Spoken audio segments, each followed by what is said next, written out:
பாதிக்கப்படும் ஒவ்வொரு பெண்ணும் தைரியமாக வெளியே வந்து பேச வேண்டும் எனவும் 10 ஆண்டுகளுக்கு பின் பேசுவதில் பலனில்லை என்றும் பாஜக நிர்வாகி குஷ்பு தெரிவித்துள்ளார். சென்னை பல்லாவரத்தில் உள்ள தனியார் கல்லூரியில் மகளிர் தின விழா கொண்டாடப்பட்டது.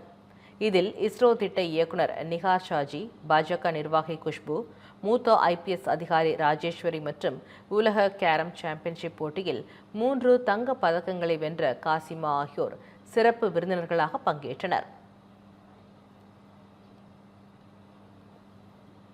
நிகழ்ச்சிக்கு பின் செய்தியாளர்களை சந்தித்த பாஜக நிர்வாகி குஷ்பு, அனைவரும் ஒன்றிணைந்து செயல்பட்டால் பாலியல் குற்றங்களை தடுக்க முடியும் என தெரிவித்தார். நாளை வளரும் தலைமுறைக்கு என்ன மாதிரியான சமூகத்தை உருவாக்கி கொடுக்க போகிறோம் என கேள்வி எழுப்பிய அவர், பாதிக்கப்படும் ஒவ்வொரு பெண்ணும் தைரியமாக வெளியே வந்து பேச வேண்டும் என வலியுறுத்தினார். கண்டிப்பாக முடியும். இது ஒட்டுமொத்தமான என்னாலே உங்களால் மட்டும் முடியாது.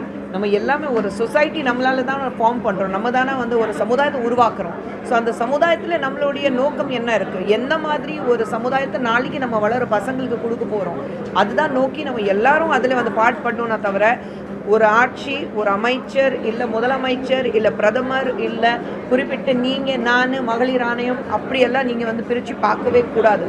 நம்ம எல்லாரும் சேர்ந்து தான் ஒரு சமுதாயத்தை உருவாக்குறோம். அப்படி இருக்கும்போது நம்மளால இந்த சமுதாயத்துக்கு என்ன ஒரு மாற்றங்கள் கொண்டு வர முடியும், அதுதான் பார்க்கணும்.